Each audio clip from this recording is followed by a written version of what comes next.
আসসালামু আলাইকুম। আজকে পিৎজা সহজে বাসায় কিভাবে বানানো যায় তার রেসিপি নিয়ে এসেছি। আজকে আমি চিজ ছাড়া পিৎজা তৈরি করে দেখাবো। প্রথম একটা প্যানে ঘি অথবা বাটার, আমার বাসায় বাটার ছিল না, ঘি দিয়েছি। দিয়ে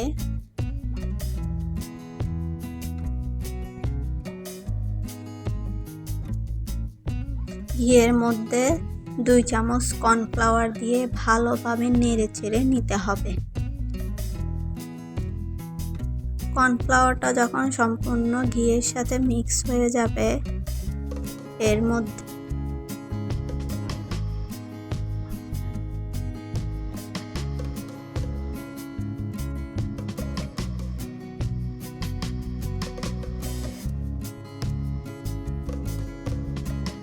এক কাপ সমপরিমাণ দুধ দিতে হবে। দুধগুলো আমি অল্প অল্প করে দিয়ে ভালোভাবে মিশিয়ে নিচ্ছি। একবারে দেওয়া যাবে না, তাহলে দলা বেঁধে যাবে। একটু একটু দিয়ে ভালোভাবে মিক্স করে নিচ্ছি আমি পুরো দুধটাকে।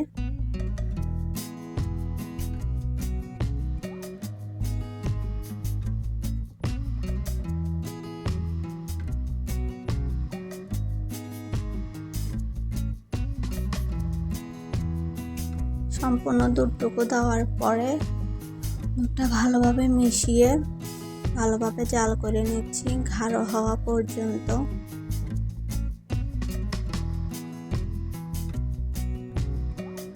আমার এখানে দুধটা ঘন হয়ে এসেছে। এখন দুধটা রেখে দিয়ে একটা কড়াইয়ে সামান্য পরিমাণ তেল দিয়ে এতে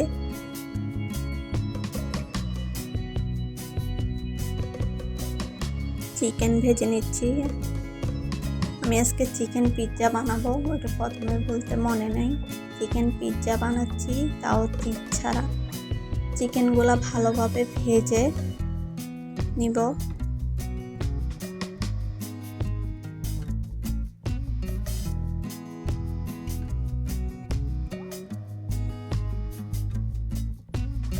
চিকেনটা ভাজা হয়ে গেলে আমি আগে থেকে ময়দার ডো তৈরি করে রেখেছিলাম।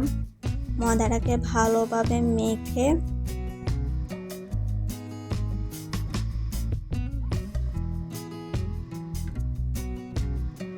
ডো ভালোভাবে মেখে নিব।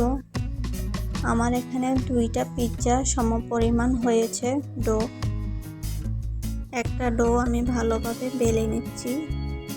নর্মাল রুটি থেকে এই রুটিটা একটু মোটা হবে।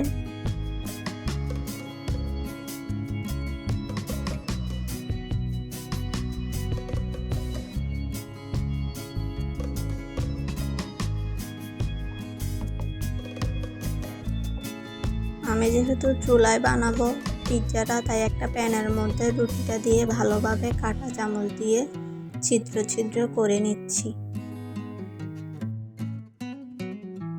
ছিদ্র ছিদ্র করে নেওয়ার পরে এখানে টমেটো সস দিয়ে নিচ্ছি ভালোভাবে। সসটা আমি ভালোভাবে রুটির উপরে মিক্স করে নিচ্ছি।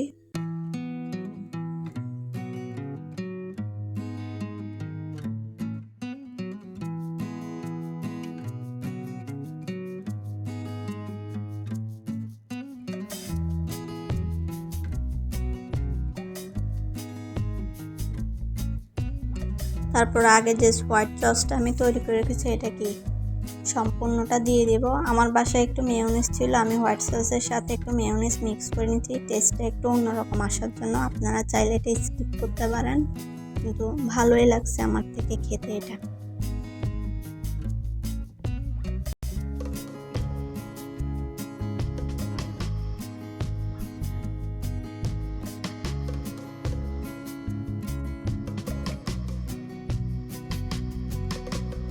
হোয়াইট সসটা সম্পূর্ণ দেওয়ার পরে এখানে একটু চিকেন দিয়ে নিচ্ছি, যেগুলো আমি আগেই ভেজে রেখেছিলাম।